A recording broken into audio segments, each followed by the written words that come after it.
Hi everyone, I'm Diane Haller, partner at Corals and Brady and board chair of Phoenix Community Alliance. I'm delighted to be here virtually with all of you as we celebrate the accomplishments of our community. Thanks for joining us virtually at our annual member meeting.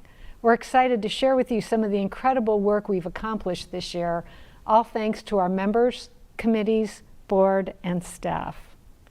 I would also like to thank PCA member Latest Craze Production for helping us with the production of this event.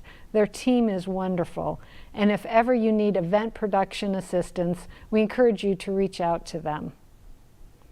I also want to thank Leah Tan and the rest of our amazing PCA and DPI staff for all their efforts in planning this event. Now, it is a long-standing tradition of ours to have Steve Zabilski, the Executive Director of St. Vincent de Paul, give us an invocation for our meeting. Please welcome Steve. Heavenly Father, we thank you for the opportunity to come together, if only virtually, for our 2020 annual meeting, certainly a year we will long remember.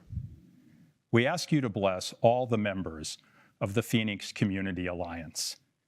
We thank you for their many sacrifices as they commit to building a better community for all. We are mindful of those who have previously served in leadership roles, on whose shoulders we stand today. We recall with great pride the many projects where the PCA has played a significant role. We celebrate and we honor the recipients of the Center City Award. They are a special gift to our community. As we move through this holiday season, we ask your blessings on those who are struggling, particularly those affected by the COVID virus. Grant us the vision and the strength to continue this noble work as we build a better city for all to enjoy. All this we humbly ask in your name. Amen. Thank you, Steve. Before we get started with our programming, I would like to acknowledge those in our PCA family who have passed away during this challenging year. Originally from Las Vegas, Nevada, Steve and Earl loved to play baseball, participate in speech and debate, play the trumpet, and was an Eagle Scout. Fast forward a few years to when Stephen and his wife, Janae, moved to Phoenix, where Stephen began his law practice in 1976 at Jennings, Strauss & Salmon, specializing in zoning law. What was supposed to be only a summer job in Phoenix led to a legal career spanning more than 40 years as a leader in the field of land use and development, where Steve was admired and respected for his professionalism and integrity. Stephen joined forces with Mike Curley and Lynn Lagarde to form Earl, Curley and Lagarde, now Earl and Curley, where Stephen's son Taylor joined the firm, eventually becoming his law partner. Martha Albieu was born in Roswell, New Mexico, and grew up as the youngest in a small family of 10 children. After she graduated from university, she moved to Phoenix and made marketing and business development her career, working for several high-profile marketing, architectural, engineering, and construction industry firms, most recently with EMC Squared Group. Not only did Martha pour her heart into her professional work, but she also was devoted to community work and philanthropy. In addition to serving as a member of the Arizona Humane Society's President's Club Steering Committee, she served on the board of Jazz in Arizona and supported the Society of St. Vincent de Paul and the Desert Botanical Garden. Martha served on PCA's Membership Engagement Committee as vice chair, serving alongside with her husband, Brian Albieu, chair of that committee. We will miss her spirit, her passion for life, and her brilliant smile that lit up the room. Both Stephen and Martha played a role in the development of our downtown community, and we are forever grateful for their commitment to PCA. We will continue to keep the friends and families of Stephen Earl and Martha Albieu in our thoughts and prayers, and wish them the best of memories to comfort them during this time. For those of you who have not yet had the opportunity to meet him, I'd like to introduce John Hamby, our new Executive Director of PCA and Vice President of Downtown Phoenix, Inc. John started with PCA in early September. Prior to joining PCA, John was the original operations manager at Uber in Phoenix and went on to become the Director of Community Development at Uber. John has 3 dogs, tells a lot of dog dad jokes, and brings a lot of energy and enthusiasm to PCA and DPI. Please join me in welcoming John to his first membership meeting.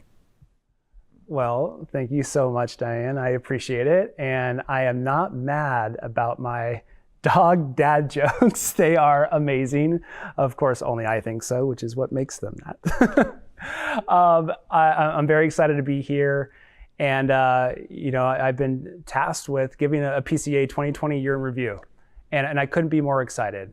So hello, PCA, and thank you for watching today.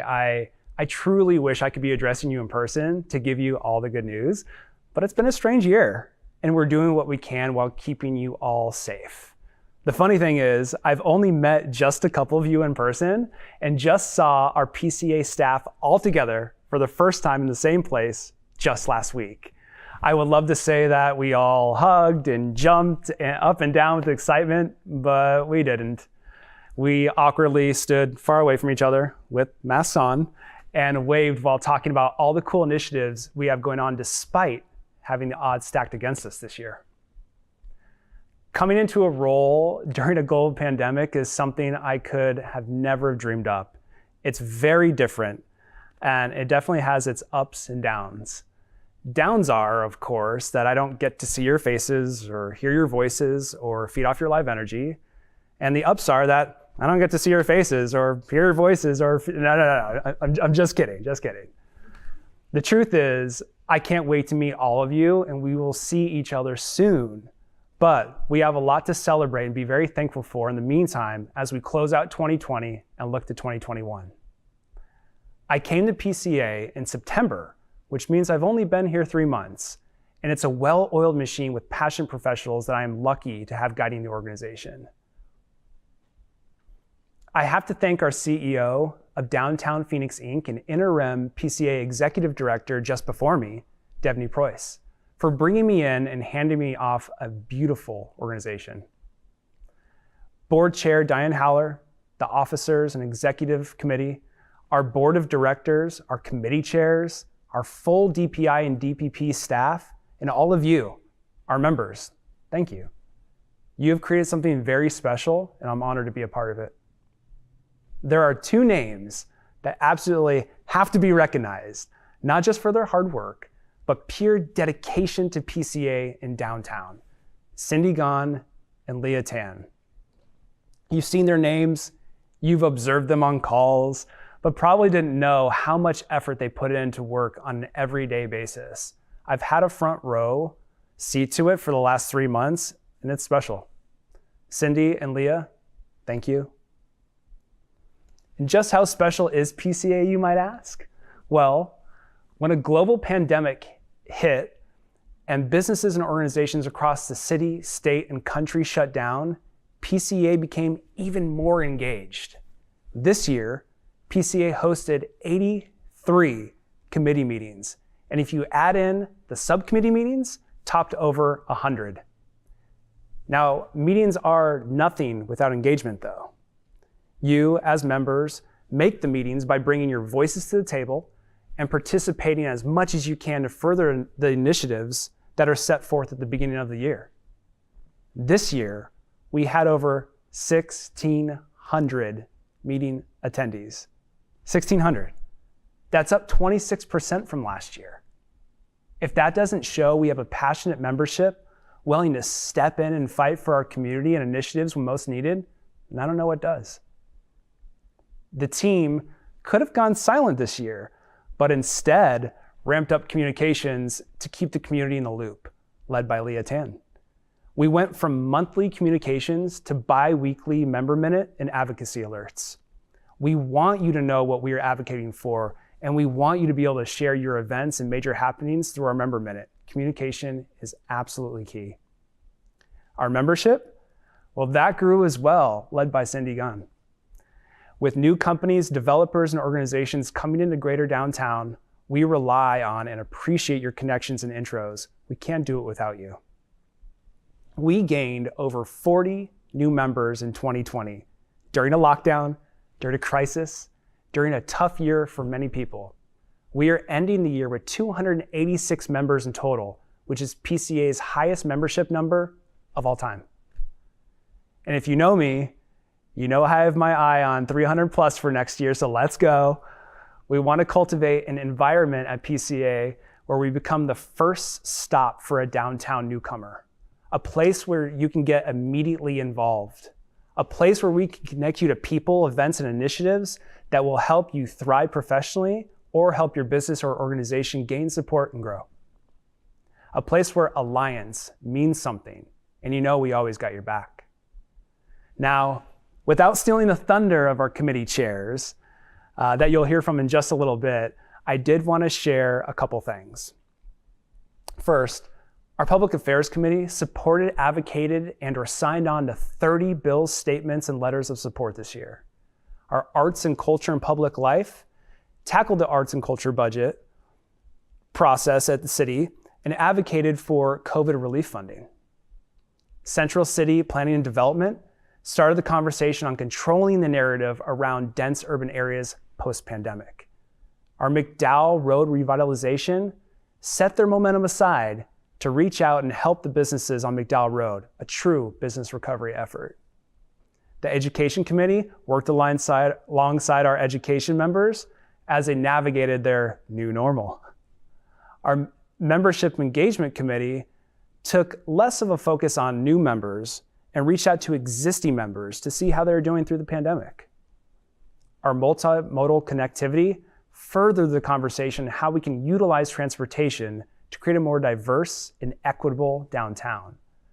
Our Social and Housing Advancement Committee continued to bring voices from the neighborhoods, Human Service Campus, and the city together to make sure all voices are heard as we strongly march on with the plan to combat homelessness in downtown. Our Center City Awards Committee helped re-envision new awards this year, which we are excited to share with you in just a few minutes. Our 2020 nominating committee got together recently and nominated 2 new officers and 4 new at-large members who we think can help push us in the right direction. And last but not least, our Hants Park Fundraising Committee is pushing hard right now and should have some good news that I'm not allowed to share yet in the very near future. In the meantime, go check out the new Fiesta Bowl play, take a photo with your favorite creature, share it with your friends and family, and let's have some fun with it.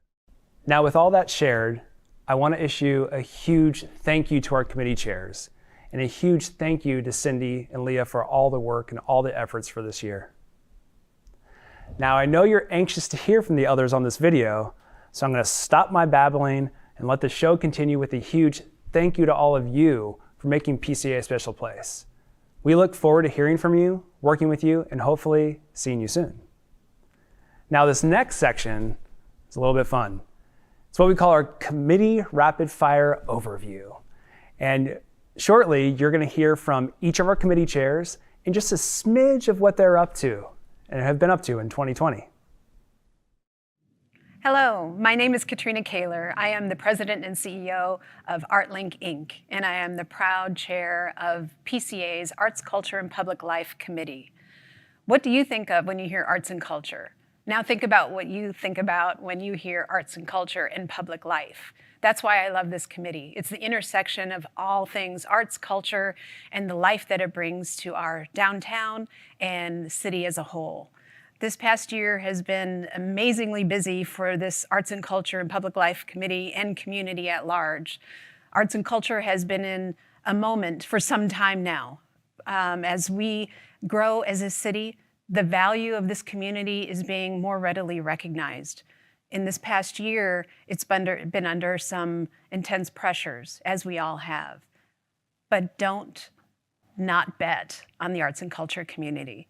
This community is innovating, and the members of this community are banding together to advocate and build the city we all want. In the past year, we have advocated for the Save Our Stages initiative. We are planning ahead for more creative city symposium conversations. And every time we meet, we're sure to invite the members of the committee to share their hot topics of the moment, because we know what was relevant a month prior may not be the most pressing issue of the day. So every time we come together, we share first and foremost, and we listen to the members of the committee and think about how that informs the pending conversation, and the rest of the agenda. As we move forward, we're very much looking forward to 2021. We are looking forward to more direct conversations with our fellow committee members, and especially with the City of Phoenix, as we delve into initiatives like an art and private development improvement of the policy currently in place with the city. We want the connection with the arts and culture community to be more easy and more beneficial for all sectors involved, and so we can grow to be a more cultural city, not only today, but tomorrow, and not only for our own recognition of that cultural value system, but for a more national recognition of Phoenix being an arts city. Welcome, I'm Brian Cassidy. I'm the Vice Chair of the Central City Planning Committee, and I'm an architect with CCBG Architects in the Warehouse District. And we have co-chairs Billy Shields and Matt Seaman also. Over the last couple of years, our committee has focused on all the great development projects that have been happening in our downtown. But this year, we focused more on the process of entitling and permitting work for all the great projects we're doing. We've spent a significant amount of time working with the City of Phoenix and with development teams, architectural and engineering teams, and even the construction industry to try to perfect the process of building in our downtown. We've had all these meetings. We've had some great outcomes. I just want to tell you a couple of the issues we had. Some of them were related to communication, some of the complexities of the number of permits it takes to work in our downtown. But in general, we've had some great outcomes, and here are the results that we have had so far this year. We started and produced what we call the white paper back in March. Of course, the timing was when the economy shut down, and everything went virtually from that perspective, and we didn't really do any tours this year. But we made great strides on the process of working with the city. We've met with them multiple times, virtually of course, and had a lot of conversations, and those conversations are continuing to go. But the good results are this. The City of Phoenix has now set up a second downtown projects team. That is an incredible feat because of the size and complexity of all the projects that are going on in downtown. The city has further offered another program where some of their lead inspectors that are true specialists in doing tall, high-rise, complex buildings, those inspectors are going to stay in the downtown area and work on those projects and make sure that we have the continuity going forward overall. The other issue we've been working on is the communication level. Virtual meetings are no fun anymore, but we were all making the best of it overall. And finally, another great outcome, this is not something we started, but it's been in the pipeline for quite some time.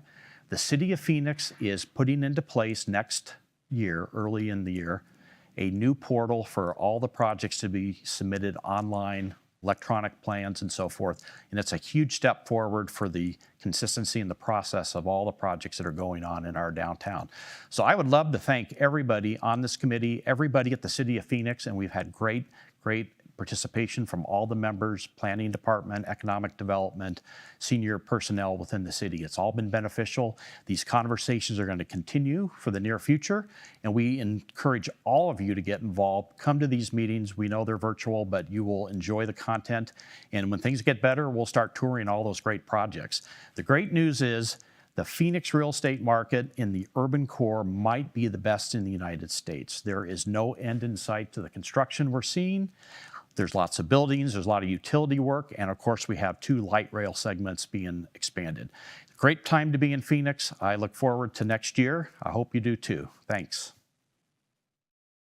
Hi, I'm Larry Lazarus, and I am co-chair of the Hance Park Fundraising Committee. My co-chair is Tim Sprague. We've had some tremendous accomplishments this past year. The Fiesta Bowl Playground has just opened. We've had the ribbon cutting ceremony. And if you all have a chance, go down to Hance Park and take a look at this playground. It's a $2 million donation from Fiesta Bowl. We're also working with our founding corporate partners in further donations related really to a smart park concept. The smart park concept is we're going to be working with them for water reduction use, zero energy footprints in the park, fitness center, smart lighting and cameras. These are all things that are going to be incorporated through donations and through our work with our primary donors. In addition, we're working with Hargraves. They're the developer of the park.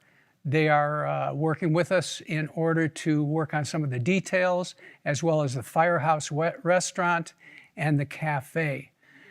We're also incorporating local artists into the concept of the park, dealing with the creative community to create enhancement of the park, and that will be occurring in the next year. COVID has had an impact, clearly, as it relates to our downtown donor discussions. But we have made progress. We are coming out of the COVID, and we still need a substantial amount of corporate support as we move forward in developing this downtown huge amenity for our community. I just want to give lastly a shout out to Gary Hayden of Hayden Construction, who's been the developer, constructing the park. He has been on time, on budget, and he's working very closely with our organizations. Thank you very much. We'll see you at the park. Hi, my name is Joel McCabe. I'm the Chief Operating Officer at Trellis, a nonprofit community development corporation located in Phoenix and working throughout the Valley. We work on a lot of different affordable housing and community development efforts throughout our communities, helping them to be stronger. I also co-chair the McDowell Road Revitalization Committee. The McDowell Road Revitalization Committee has been meeting over these last 5 years and really looking at 3 areas focused along the McDowell Road commercial corridor. We really see this as the northern end of the Phoenix Community Alliance area and focus on all of its revitalization efforts. And those are threefold: looking at the connection to transportation, moving people back and forth along the corridor. Also looking at the infrastructure of the roadway itself, how we can make improvements to that, provide for parking, and help move people back and forth safely along the corridor. And third is really looking at the businesses along the corridor. We have a diverse corridor with one large institutional user at one end, Banner University Medical Center, but transitions very quickly into smaller, independently owned mom and pop shops. How can we support them? How can we help market and promote the area? And make sure that they're successful along the corridor and contributes to the overall well-being of the commercial corridor.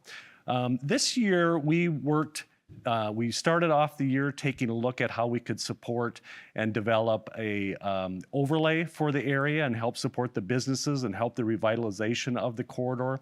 But as everybody knows, come March, we really needed to pivot. It was critical at that time to focus on our outreach and support of the businesses along the corridor. We've been successful in helping arrange different financing, grants, and support for those businesses along the corridor, and worked very closely actually with many different other PCA members, including Marisol Credit Union, LISC, the City of Phoenix, many others, Wells Fargo, Banner University Medical Center, with funding and grants and support that they've helped provide to us that we can provide to the businesses along the corridor. We encourage you to join us. We meet every month, the 4th Wednesday of every month.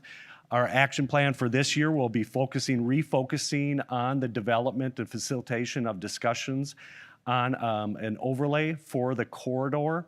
We come together every month and talk about those and everything else related to McDowell. We welcome you and encourage you to join us.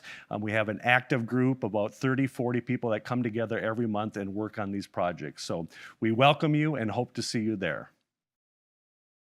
Welcome and thank you for attending. I am Brian Albu. I'm an attorney in private practice and the chair of the Membership Engagement Committee. The committee name recognizes the importance of furthering the engagement of new and existing members. Specifically, When we are not virtual, we assist with greeting and registration at quarterly membership meetings and other events. We are all going through some difficult times. We remain active even though so many events are either canceled or virtual. Over the summer, we reached out to our members to see how things were going and how we could assist. PCA is an organization that cares about its members and our community. We generally meet at least quarterly, 2 weeks in advance of a quarterly meeting. We review the list of new members, select the committee member who will make an introduction, and welcome the new member. This also can involve a discussion of the committees that might best fulfill the members' goals. If you are outgoing, like to network, support your community, and further the mission of PCA and its great committees, this committee is for you. This is a great organization, and we very much appreciate your support. We know that there are many other options for business and community involvement, and we want to make sure you get value for your membership, so don't be shy. If you want to know what more PCA can do for you, please reach out. Finally, a special and somewhat unique benefit of PCA is that membership is by organization and not limited to a particular individual. This is a valuable benefit that many members do not take full advantage of. So, if you are the only person from your organization participating, please make it a goal to bring someone with you next time. Good afternoon. My name is Krista Shepard. I am the co-chair of the Multimodal Connectivity Committee, along with Rick Neymark, and I'm a principal of the Gould Evans Architects team in the Warehouse District. This year, we've had a very busy year as the Multimodal Connectivity Committee. We've worked with our policy committee to support many initiatives and concepts across the city. We've also monitored all of the projects that connect us from a transit point of view. Our committee also is engaged in all topics, from arts to housing, and we encourage you to attend our meetings even if you are part of another committee. This year, COVID-19 has impacted also our transit systems, reducing revenues and ridership. But what we really saw are the community members that depend upon a robust, connected system every day for their daily life. And we supported early adoption of mask wearing to restore our connections as a community. We also supported the e-scooter pilot extension program, as well as reinvigorating our conversation around a need for bike share. All things light rail were a topic of discussion this year, from supporting the design for the downtown hub to providing comments on the Cap I-10 alignment, sharing our knowledge and experience about outreach techniques from the South Central extension to the Cap I-10 project. And we also supported the changes that are taking place in the fare collection system to make things more convenient and accessible for all. We supported also the redevelopment of the Central Station project at City Council. So in 2021, we will continue to advocate for all things connecting us and create quality designs at all scales, from the scale of the airport to the scale of our downtown. We will continue to press forward with a strong light rail support as well as BRT support toward a sustainable and equitable system of access. So we ask that you join us in our committee and also support the initiatives that our committee puts forward in 2021. Thank you. Hello, I'm Ruben Alvarez. I'm managing partner of Millar Alvarez, which is a local government affairs firm, and I chair PCA's Public Affairs Committee. The responsibility of our committee is to formulate the organization's annual public policy agenda, which focuses on areas at the federal, state, and local level and advocates on behalf of PCA's membership. This past year, we engaged on efforts related to education, economic development, affordable housing, emergency shelters, COVID-19 related policy, arts and culture, and parks funding. We work hand in hand with our committees to provide a voice for those living and working in the downtown area. And we encourage the membership of PCA to become more involved by learning about our advocacy efforts through the Advocacy Alert and by engaging in each of the committees. Thank you. Hello, everyone. It's my great pleasure to be with you today as co-chair of the SHAW, the Social and Housing Advancement Committee of PCA. It's been a wild year for us and a very productive one, and I really enjoy all the work that we have done as a committee. I come at this from the world of affordable housing, and I have my own consulting business, which has given me the background to be a part of this committee. Many of the accomplishments that we've made this year are due to the hard effort of our very large and very robust committee. We are blessed to have members from neighborhoods, businesses, all kinds of units of local government, as well as the nonprofit sector. We've worked together to have a forum where we've brought together neighborhood interests and those of the Human Services campus to try and find solutions to ending homelessness in our community and also revitalizing our neighborhoods. We've also had some great successes in helping fund the Wildfire Fund as well as the Arizona Housing Fund. Both are efforts that are trying to end homelessness and create more affordable housing in our communities.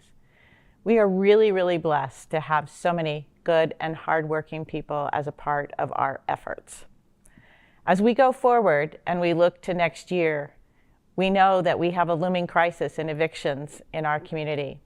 This may come as a shock to many of you, but those of us in the industry know that many of the resources that have been made available to people to help them stay in their homes are going to end the end of this year. I encourage all of you to support all of the efforts of Shaw as well as our local communities to increase the amount of funding that's available, to give your support, to give your voice, to make sure that we do not have more people experiencing homelessness or losing their housing at this critical time. I look forward to working with you all next year. Thank you so much for your ongoing support. Hi, everyone.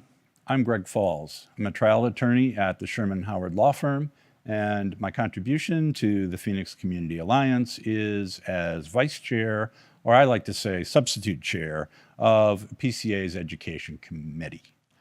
What do we do? The Education Committee's mission is to work with educational institutions to support educational and workforce opportunities in greater downtown Phoenix. We work collaboratively to promote the importance of education in greater downtown Phoenix and foster an environment of sustainable support from the business community. Our vision is for greater downtown Phoenix to be recognized as offering unparalleled educational opportunities for all learners.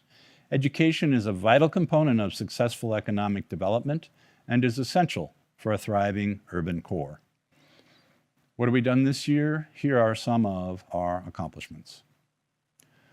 The High Rising Schools of Phoenix, that is our website, saw strong increases in viewings and visitations this year, driven primarily by the addition of paid Google ads. At calendar year's end, High Rising Schools website will move in-house to the DPI marketing team.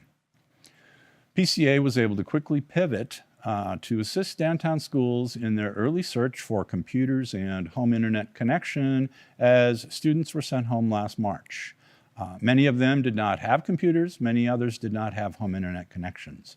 Debney Preuss and others with DPI were very helpful in joining in the brainstorming for solutions to our downtown schools needs. We authored a letter to the governor in the spring asking for two things, which fortunately did materialize. The first one was do not open the schools too early. We know that they stayed closed.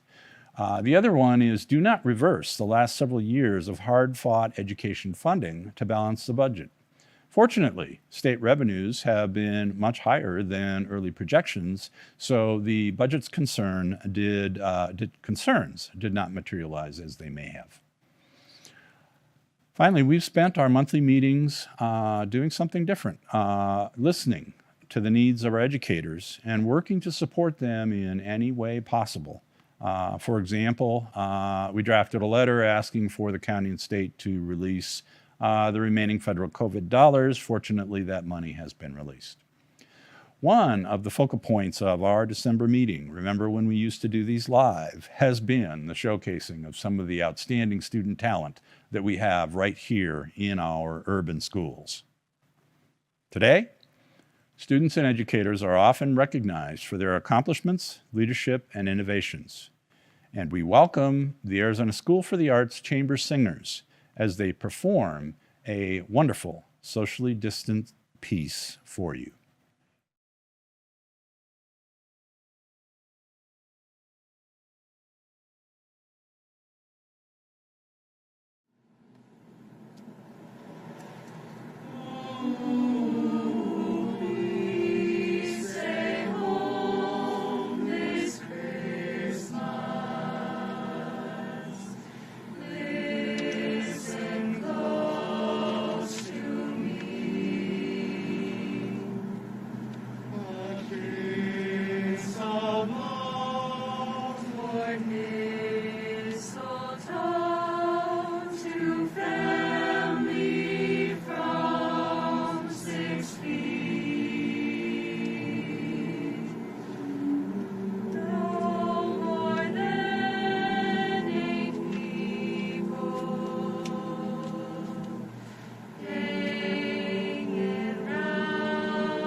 Thank you to the ASA Chamber Singers. Wish I could have done that when I was in high school. We all know the value and see the impact that an extracurricular class can have on students and even business people like all of us. With funding for education in Arizona below national standards, we all are aware that some of the first things to be cut from school spending is just these kinds of studies: music, physical education, and the like. This has been an especially difficult year for education. You've heard and seen the stories in the media, may have experienced them yourselves in your own homes. I ask you to do two things. The first is something to do right now. Consider how you and your downtown peers and employees, and anyone else who is an Arizona taxpayer, can help support our urban schools with your tax credit dollars. Now is the perfect time to add to or begin your tax credit giving in support of our urban schools. Arizona offers a dollar-for-dollar tax credit to individuals for your financial support of public schools, charter schools, and private schools. Most people are surprised to learn that there are more than 50 K-12 schools in the Phoenix urban core. These schools range from neighborhood schools like many of us attended to highly specialized magnet schools that attract students from outside the core, teaching them things many of us don't even understand. You can make a difference for these schools. Please give as generously to the urban schools as you can. Every dollar you give, up to $400 for married joint filers and $200 for single heads of household and married separate filers, can be taken as a credit on your income tax return. In other words, you get the money back. These are tax dollars you are paying anywhere. Have some impact on where they go. Let's target them to our urban school needs. More information on the tax credit program and how to support individual urban schools is available on our High Rising Schools of Phoenix website by clicking through to the individual schools themselves. Oh yes, almost forgot this. The second ask. That ask is for you to consider partnering with our urban schools. Many businesses are doing things like offering expertise, having a career day. Back when the world gets back to normal, we will get together and interact with one another. What can you do to help the urban schools with, learn a little bit of your expertise and give back to them. Again, many businesses are already doing it. We would like to have you join us. Wow. Thank you, Greg, for sharing with our guests the details on the tax credit ask. I can't stress enough how important it is to support our downtown schools. So thank you to our members who will include the downtown schools in their tax credit contributions this year. Next, I would like to introduce Kurt Schneider, PCA Vice Chair, in his wonderful red jacket, which is not quite as wonderful as mine. Kurt will be presenting our 2021 officer and board nominations to you. Hello, PCA. My name's Kurt Schneider. I'm one of the acting vice chairs of this organization, and I'd like to wish everybody happy holidays and a great new year. At this time, I'd like to take us through the approval process of selecting our officers and our board of directors for 2021. First off, I'd like to read through the officers. Diane Haller, chair for 3 years. Carol Poore, vice chair for 2 years. Ruben Alonzo, vice chair for 3 years. Christina Noyes, secretary for 2 years. Howard Epstein, treasurer for 2 years. Kyle Foxtroff, assistant treasurer for 2 years. Also, there are 2 officers who are not up for approval this year, myself as vice chair and Mo Stein, whose term is not up. Instead of asking for a motion to approve the officers and the board of directors for 2021, we're going to do a new trick with the QR code, which is going to be like coming up on your menu to make your order. So at this time on the screen, the QR code, barcode is going to come up, and you can put your camera on that. The menu, the officers will come up, and you can make the vote to approve our slate of officers and board of directors for 2021. Thank you very much. The next section was one of our favorites, the Center City Awards, where we get to recognize outstanding individuals and their contributions to greater downtown Phoenix. This year, we reimagined the awards. Mike Ebert, 2010 Center City Star recipient, PCA board member, and managing partner of Red Development, led the reimagining committee and is here to share with you some of the new ways we are honoring incredible individuals in our community. Mike, take it away. Good morning. Mike Ebert, PCA board member, DPI board chair, managing partner of Red Development based in downtown Phoenix, and a 2010 Center City Star Award recipient. I was asked this year to chair the Center City Award Reimagining Committee. You may know that since 1993, at the annual member luncheon, we have honored individuals from the public, private, and nonprofit sectors who have made outstanding contributions to advance the quality of life and further the renewal of Center City Phoenix. This year, the Center City Awards were reimagined into 2 separate categories, the Center City Champion and the Center City Newcomer Award. Both of those will be presented today and annually. The Center City Champion is an individual who continually goes above and beyond to positively impact our community. The Center City Newcomer is an individual who is quickly growing their impact on our community, and we hope someday to be a future champion. As part of this reimagining, we partnered with ArtLink Inc. to do a call to artists to design a new award. Take a look now at the beautiful work of local artist Joan Waters.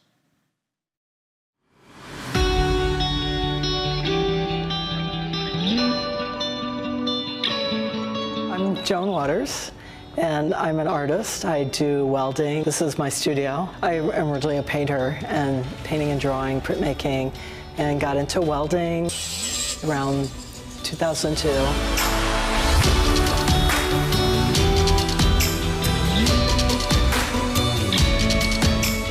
I started thinking, well, what does this award mean? You know, what does Phoenix Community Alliance mean? I was really intrigued because Phoenix has had so much good energy and new energy, and really a lot of good things have been happening. I would say the award was inspired by the Palo Verde tree. So all the projects, the successful projects, are like the canopy of the tree.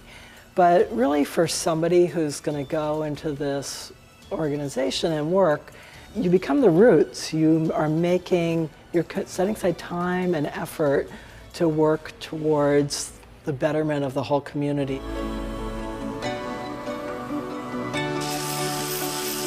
Hoping that it would be something that would have a lot of warmth to it, and also, remind the person of aspects of the work they've done in a real positive way.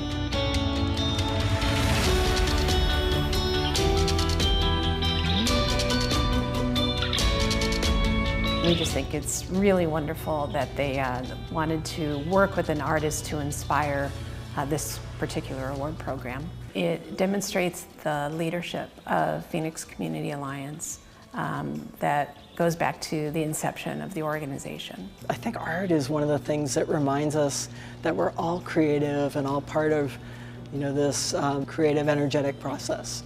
And it seems like everybody's working more towards that in the downtown area than they've ever been. I'm very honored to be able to offer my skills to make Phoenix, a bit better place. It's cool. I really enjoy it.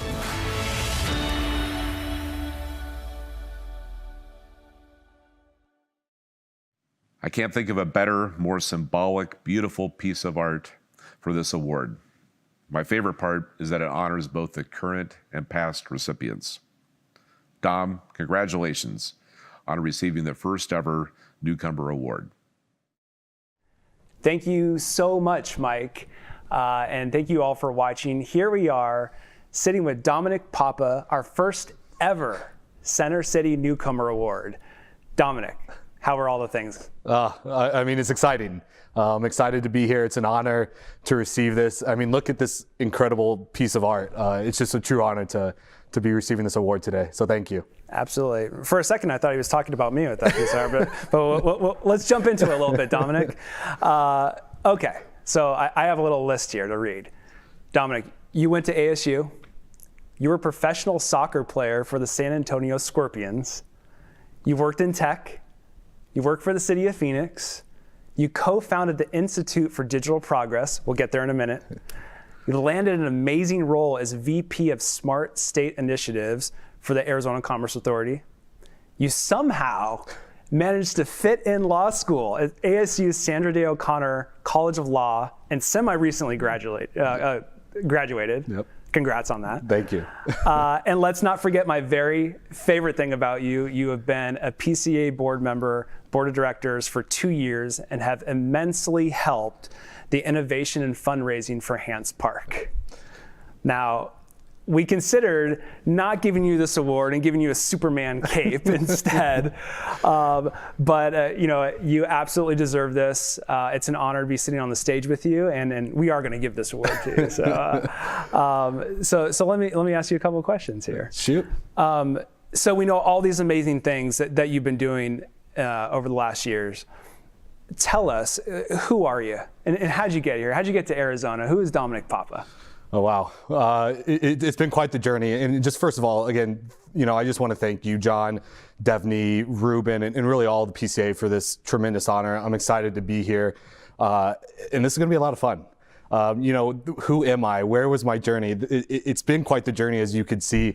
I'm the youngest son of 3 boys. My poor mother, I don't know how she did it. 3 Italian boys, to be honest. And I was born in Indiana, but we moved to Phoenix when I was only 1 year old. So I consider myself a native of Phoenix. I went to a small private school in Tempe, then transferred out to Hamilton High School in Chandler. So I really grew up in Arizona, spent most of my life here. As you mentioned, I did play soccer, and so I traveled around the country a little bit playing soccer in college, Cal Poly, and then Ohio State before I ended up getting hurt and actually finishing all my degrees from ASU. So the bachelor's, the master's, and as you mentioned, law degree. So I am a devil through and through. So it's exciting to represent ASU up here on stage as well. And then it's been just kind of a journey. I've left the state of Arizona, and I've always seemed to find my way back. So, I did a short time in San Antonio playing for the Scorpions, as you mentioned. Did a legal internship in DC working for the former General of the United States under Ronald Reagan, Ed Meese, and then eventually came back to Arizona to get into local government, make an impact in the community, and really see where the journey would take me. So it's been fun. Again, I've always seemed to leave Arizona, but always find my way back, because to me, there's no better place to live than Arizona, and really in Phoenix, because I just bought a condo in downtown Phoenix, so I'm a resident now. That's awesome, and we're happy to have you. I'm going to use this sound clip for everything now. So tell us about your work with IDP and how it led to you being the VP of Smart State Initiatives at Arizona Commerce Authority. Yeah, definitely. It also was a fun journey. So, I was getting my master's degree in urban management. I wanted to become a city manager, but at the time I was working for a technology startup that's actually now downtown called Integrate. And so it was really interesting to have this juxtaposition between, learning the theory and the governance models behind local government and why they did things and how they were kind of slow to really act and change. And then on the other side, working for the technology startup where speed was the theme, right? And innovating was what kept us ahead of the times. And so I actually did my master's thesis on the intersection of technology and local government, how technology was completely changing the way local governments were delivering their services. And so as I was coming out of my master's degree, I have to give a shout out to Rick Neymark for this one. I actually got a job with then Councilman Gates, who was working for the city of Phoenix. He's now the supervisor of Maricopa County. And he really brought me in to help, drive his technology initiatives for the city and really try to help transform the city of Phoenix into, a globally renowned smart city. Well, as a lot of us know with local government, there is just this struggle to get things up and off the ground, especially from inside the city. There's a lot of great leaders, a lot of great champions, but sometimes internal politics, bureaucracy, red tape, procurement, you name it. It's tough to get things up and off the ground working from inside the city. And so I was getting really frustrated, did a lot of research on traditionally well-known smart cities, Barcelona, Dubai, Helsinki. And what I realized is they all had some sort of outside organization, something that could sit in the community and really drive tech and innovation forward from the outside in. So I had this idea with my friend and colleague, Brian Dean, to start a nonprofit. And the nonprofit would become a do tank. It would be the mechanisms that would enable local governments to drive the practical application of technology in the community. I'm talking about projects that could really make a real impact for real people. So we spun up the nonprofit, and all of a sudden we were very successful. We were getting projects up and off the ground. And one project in particular that we're really excited for was called the Smart City Hack. So this was a competition that we opened up to local entrepreneurs, and we challenged them to solve problems that the cities were facing through tech. And believe it or not, through some networking, we were able to connect with the city of Barcelona into a global network of cities that were hosting this competition all over the world. So the city of Phoenix was connected with some of the leading technology cities from around the world, Barcelona, Hong Kong, you name it. And so this competition, we challenged the entrepreneurs. We would have a competition.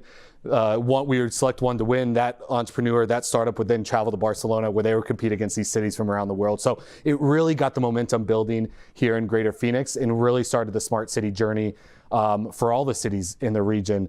We continue to work with the nonprofit, working now with mayors from across the valley. That's when we realized that why build smart cities? We need to build a smart region. We're the 4th largest county, the fastest growing in population. What if we could start to really get these 22 cities that are all slammed up right next to each other to think together, act together, innovate together? Could we create a smart region and outscale everyone else that's focused on building smart cities? So we officially launched what we called the Connective last year. We just turned 1 year old about a couple weeks ago, so we're very excited about it. And that's when Sandra Watson, her incredible leadership at the Commerce Authority, said, hey, we want you to kind of take these ideas, this model, and scale it out across the entire state of Arizona. So that way, not only urban areas can benefit from this type of innovation and collaboration, but also rural areas as well. So it's been quite the journey, but it's been a fun one, that's for sure. Okay, wow. I'm blown away by that. It's incredible. You have an incredible story. Let's get a little dreamy here. When you wake up in 10 years and you're walking in downtown Phoenix, what does it look like? What does it feel like? And how is some of the work and involvement some of that community involvement that you're doing right now really play into that? Yeah, that is a difficult question. And it's actually one that I'm lucky enough to kind of work through on a daily basis, because it's so interesting, you know, especially with COVID. We are facing some of the most challenging times that we've ever faced in recent history. And talking with a lot of these CIOs, city managers, economic development directors, you know, I really have the fortunate ability to sit with them one-on-one and actually hear the frustration that they face. You know, there's a lot of these, you know, for instance, one conversation I remember a couple weeks ago, an individual was telling me how he's trying to prepare a 5-year plan, and he's struggling because he doesn't even know what's going to come 5 months from now, right? And these are some of the most challenging issues to face, and I'm just fortunate enough to be able to work through it with some of these leaders and really try to develop, you know, the future generation of what Greater Phoenix will look like and what downtown Phoenix will look like. But I do want to say that I have the ability to travel around the country, talk to leaders from cities, share information on smart cities from all across the country. And there really is no better place, and probably no better downtown than Greater Phoenix to really accelerate the recovery from COVID. What we say is collaboration will be the next competitive advantage post-COVID and in this new digital economy. And there's no better place than Phoenix where this feeling of collaboration, this feeling of teamwork is stronger. And so I'm so excited for downtown Phoenix to kind of be at the forefront of technology innovation moving forward. And so to answer your question and have a little bit of fun, you know, I thought maybe take you through kind of a day in the life, let's just say, if we can do that. So imagine waking up in downtown Phoenix. I usually like to work out early in the morning, you know, going for a nice jog in the downtown area and having the streetlights light up as I'm passing through them and dim as I go past. So that way, not only is it creating a safer environment for me to go jogging and exercise in the morning, but it's making the city more sustainable and saving energy costs by doing so. Let's say I go for that jog, I come back, I pick up breakfast from Spoons. I'm eating breakfast in my condo. Before I know it, I'm about to be late for work, and I get a buzz from the city of Phoenix saying the autonomous shuttle is 2 minutes away, and if I want to be on time for the shuttle that I take every day, I need to get downstairs and get there. So, you know, autonomous vehicle technology is prevalent in downtown Phoenix. And then, you know, maybe as I'm at the Capitol, I decide to go have lunch at Hans Park, and I take an electric scooter to Hans Park, where I witness students out in the middle of the park in the middle of the day on a field trip, because thanks to maybe Cox Communications and, you know, the future of a smart park, it's transforming the park not only in a place you can play, but a place you can learn. And so these are some of the things that I think really the future of downtown holds, but ultimately it's going to be a hyper-connected, hyper-innovative, really a family-friendly, sustainable, resilient place to live, and I'm really excited for what it will be. Wow, Dom. Thank you. And congratulations. Thank you. Thank you for painting a picture of not just what you've already provided, but that future is awesome. I heard a lot about collaboration, and I think you're the right guy for it. I can't wait to see. I heard a lot about innovation and some automation. This all makes sense coming from you, and what better person could we have in this city than you to win this award and kick this off? Thank you so much. I really appreciate it. It's an honor, and hopefully I can lead by example. Yeah, absolutely. And thank you all. Thank you all for joining us. Hope you enjoyed Dominic Papa, our first ever Center City Newcome Award winner. Back to you, Mike. Congratulations again, Dom. Now I'm honored, truly honored, to announce this year's Center City Award champion, Sheila Harris. Hey everyone, this is Mo Stein. I'm the immediate past board chair for PCA, and it's a great honor to be here with you all today. What a wonderful meeting we've had so far, and I get a really distinct honor, something I've looked forward to for quite some time, to be honest, and to be part of the Center City Champion Award presentation. When I won this award a few years ago, it was one of the most meaningful times in my life, and I'm thrilled to be able to honor a great honoree today to receive the 2020 award, our good friend, our mentor, and a great contributor to PCA, Sheila Harris. Sheila, it's great that you're with us today. And I just wanted to say, for me personally, you and I had such a wonderful working experience together and doing things in this community. But I know that everybody, it's not the leaders of PCA, it's the leaders of our community, it's the people who make a difference in this town. It's people of all walks, of small contributions and extraordinarily large contributions. It doesn't really matter. I think everyone has really benefited by your leadership, your work, and your commitment to our community. For those who may not know, I don't think there's a more important role in our community than dealing with the social fabric and social equity of our work. And Sheila has been at the front of that for many, many years, both on the private side and the public side. No one, in my opinion, has been able to create that kind of capability and convergence. One of the things that we celebrate at PCA is that convening of really wonderful people and wonderful ideas, bringing people together to do great work. And I think that's what your whole career has been about. So it's my distinct honor to present you with this wonderful sculpture, the first of its kind sculpture that you've seen today, to honor you as our 2020 Center City Champion Award winner. Well, thank you very much, Mo. It's an incredible honor. The award is absolutely beautiful, and I really thank everybody for the thought that went into its design. I feel really blessed to be able to have such a long history with PCA. I go back to the Steve Dragos days. Some of you may not even know who Steve Dragos is or was. He's the first leader of Phoenix Community Alliance many, many years ago. And I have had a great working relationship with you, Mo, as well as Devney and John and everybody else at PCA, particularly Cindy and Leah. Not to mention all the wonderful people who've been involved in our Shaw Social Housing and Advancement Committee. I value the time I've spent there, and I really want to thank you from the bottom of my heart for honoring me in this way. Thank you. You're very welcome. You're so deserving. I'd like to go back and think about, you mentioned Steve Dragos.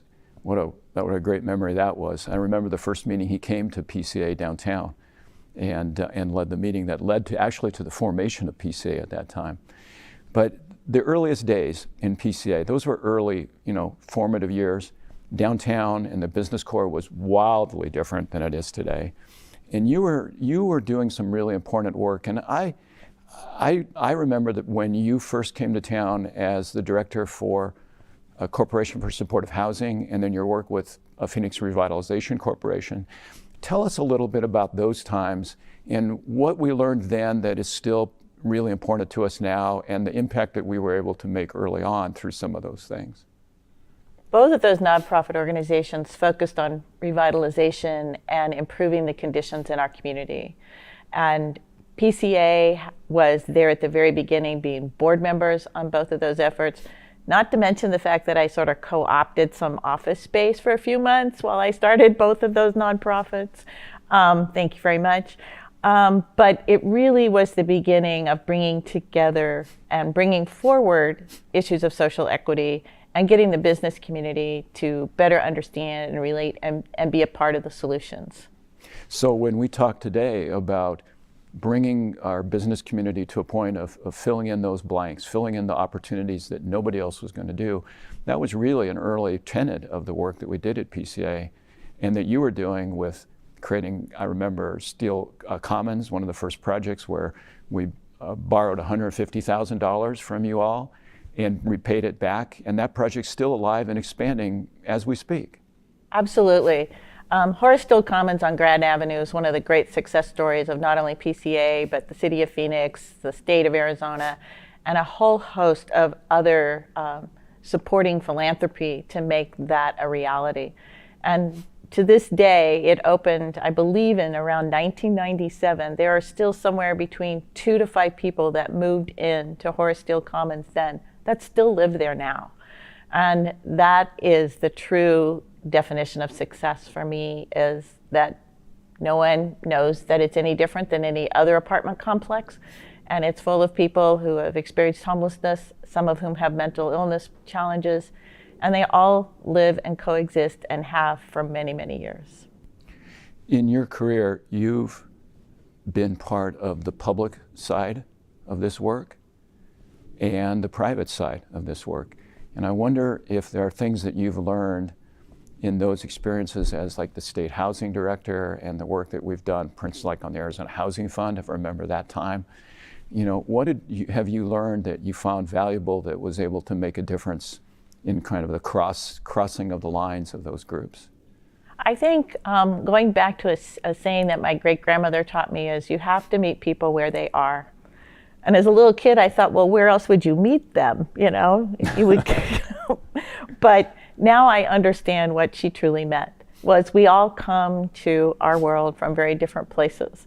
And we all need to understand that we are coming from different places, but what can we find that is common and build upon that? So today's world, let's play it forward a little bit, then we'll look to the future. Today, we have many organizations that talk about the issues of affordability, housing equity, social housing equity, supportive housing, permanent housing. All these things are, I'd hate to say being a little popular, but how do we move the bar? The bar, it seems to be moving away from us somewhat. I mean, we thought that, 20 years later, 30 years later, perhaps there would be less homelessness, more affordability, more properties. But I worry sometimes that that's not our case today. Have we underestimated the challenge, and what can we do today because the problem seems to be growing in the rearview mirror? Well, that is a very challenging scenario that you've laid out, but one I think that we can certainly address. Unfortunately, most likely, there's always going to be people in our community that are experiencing homelessness. But we can provide additional opportunities and we can provide additional ways so there are fewer people experiencing homelessness and for shorter periods of time. So I think our focus needs to be upon what we can collectively do and be very comprehensive in our approach and understand that everyone needs a place to call home. Is that role that we take, and we've taken it at Shaw and we've taken it at PCA in a really big way, to convene these voices, these opportunities that we have. We're not the best at everything, but there are a lot of really good people out here, a lot of really talented people who are coming together, and I think have their hearts and their minds in the right place, that we're going to get something done. How do we continue to build on that opportunity to convene and lead and push that bar forward? I think we continue to make the opportunities available. I think we continue to push where we need to and maybe shove where we have to. But we also need to have an understanding that this is a collective issue and it's one that we're collectively addressing. And all voices are welcome at the table because that's the only way we're going to have a permanent solution. We've been doing some work lately with looking ahead to the year 2021 and even further. We have a newly elected legislature. We have newly elected leadership in communities all around. And the opportunity to think about regional approaches to these issues of affordability and housing and shelter are really at the forefront. Your thoughts as to how each of us in our lives, in our families, in our personal communities can make a difference in creating that opportunity for the bigger picture goal? I think the discussions we need to have amongst ourselves have to go to the core of that issue, and that's collective reasoning and collective work. It's great to help out and feed someone at Thanksgiving time, and it's great to give presents at the holiday time, but this has to be a year-round solid commitment. Maybe this is the time of year with the holidays and the world around us in a challenging way to re-emphasize and dig in again and say we are going to make a difference, and we're making a difference every single day.